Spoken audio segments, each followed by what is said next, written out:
Media and Global Warming by myself, Ryan Smith.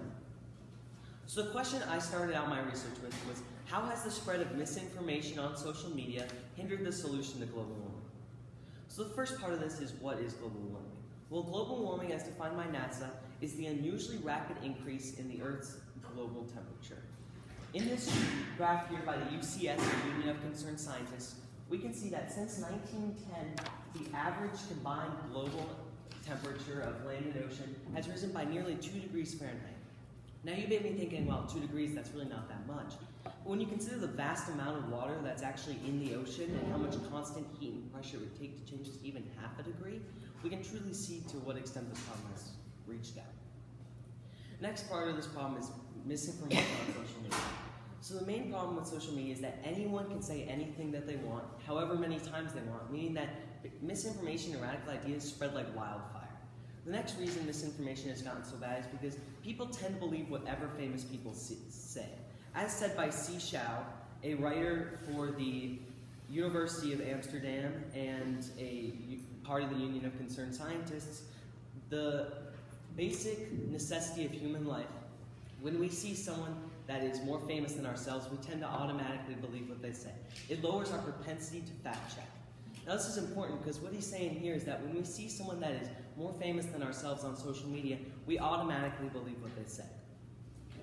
So the main problem I've come across is that the use of uncredible evidence and radical ideas on social media are causing people to form false opinions about the problems surrounding global warming, thus minimizing the effectiveness of the solutions.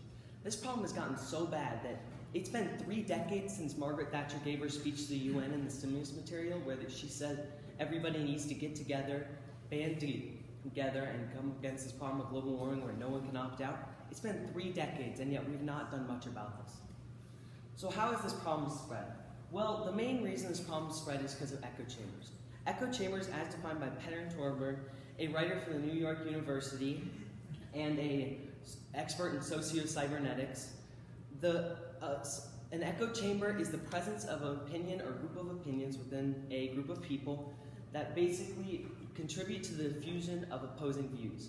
What this means is that when you have a group of people that all believe the same thing, any views that oppose theirs that come into this group, they automatically dismiss them as fake. Next reason this has become so big is because of fake news. Whenever people see something about global warming that challenges their original view, they write it off as being fake news. We can see this in politics today where people like Donald Trump tweet that, global warming is a part of China, or China made it up, where it's just to make US manufacturing non-competitive. Now this is completely ridiculous because of how many scientists have confirmed global warming, and yet people still believe this. The last reason this has become such a big basic problem in our lives is because social media is very important. As said by Edward Kessler in Stimulus Material, social media has become the center of our online lives in an incredibly short amount of time. Basically, our whole internet lives revolve around this, and so it's important that we kind of regulate it properly. So my first solution to this problem is to minimize the misinformation on social media by banning or suspending users that are purposely posting content to confuse or spread misinformation about global warming. The first limitation to this is that it would require a staff or system to look for and ban and flag users.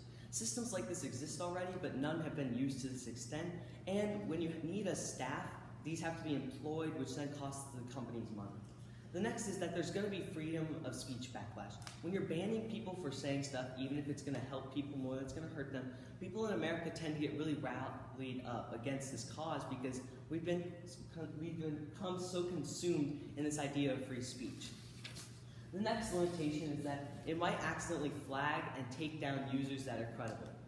We can see that no perfect system or staff exists in the world, and so there's bound to be mistakes. The implications of this is that less people will be forming false opinions. With less people seeing these articles, less people will be forming these opinions, and thus more support will be had for a solution to global warming when it comes to voting on a bill that basically needs us to minimize our pollution in the world. Next, people will be more cooperative in taking action in their own homes, whether this be composting instead of throwing away, or whether this be going to protests to basically get companies to release less CO2. My second solution is to systematically flag information about global warming as uncredible. Although this is similar to the first solution, This one's not actually limiting freedom of speech in any way. Instead, it's simply putting a little yellow check mark next to a tweet or Instagram post that lets people know that this is not very credible or believable. The limitations of this is that the system is not fully developed already and has never been used for global warming before, and then it would also require the user to turn on this setting. Social media platforms always want to be the good guys in this situation, and so they're not going to automatically impose something on their users that they may not want. So by making this basically something that some people can turn on and not automatically have on, they are making themselves look better in the society. Next is that this might automatically flag information as uncredible. It's very hard to tell sometimes whether information about global warming is true or not, and so there's bound to be mistakes. The implications of this is that it's not restricting free speech, so there's very little chance that there'll be opposition to this, because it's not really imposing on anyone's views or rights. Next, people will know if what they are reading is based on facts or fiction before they read it, which may basically impact whether they let it change their views or not. Next, less people will be reading these flagged articles, and people will no longer need to fact check every single thing they read online about global warming. This is how our current society runs right now. We see something on social media, and we either believe it right away, or we have to do our own research on it. This is hopefully going to limit that. In conclusion, I believe that solution 2, which is to systematically flag information as uncredible about global warming on social media, is the better solution. The first reason I think this is because it'll have less opposition. When it's not limiting the freedom of speech, there's bound to be less opposition, which then means that social media providers will more likely be able to implement this without very doubts and susceptibility. The second reason I believe this is so good is because this technology already exists in another form, which is on YouTube. YouTube has this system that automatically scans through videos, and when it sees something that is cursing, basically bad words, or is inappropriate content for younger users, it automatically age restricts it for the younger audience. This could be done by just simply marking the thing as, hey, this is not something that kids need to be watching. And we could do this easily in social media today. As said by C. Shao, a writer and basic neuroscientists at the University of Amsterdam also, social media has become the universal center of our internet lives, and so it's important that we properly regulate it and innovate it to the best of our abilities. Thank you. Thank you, Ryan. So how did you select the strategies you used to gather information and conduct research, and were they effective? So the main strategies I actually used was going on to websites like EBSCO and Google Scholar to get information about global warming and social media.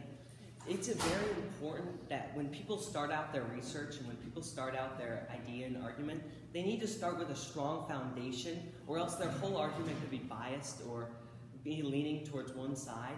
And when you start on websites like EBSCO, Google Scholar, where you can search for just peer-reviewed journals where many scientists have confirmed what they're reading about global warming, it means that what you're seeing is actually going to be credible and you can use it in your argument. And I'd say this was a pretty effective part of my presentation and paper. Okay, and then finally, what additional questions came from your research, and why are those questions important? Well, the additional question that came from my research was basically how many people in the United States still believe in global warming.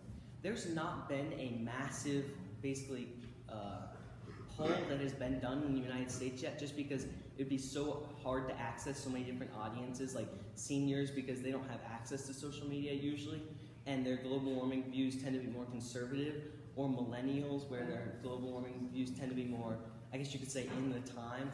But you never really, it kind of depends on what you want to do with this information. But I would say that this poll, it's a basic part of this presentation or this paper where you need to know this fact, but it's not been done yet. And so if you're going to build your argument, you want to have statistics. Like I have this poll from Yale where it says that of the 73% of people that believe in global warming still, 59% believe it was caused by humans, which means that 41% of people don't think that humans cause global warming. And I don't really see how that could be true. So I would see how you need to have a larger poll that would be done across the United States. Thank you.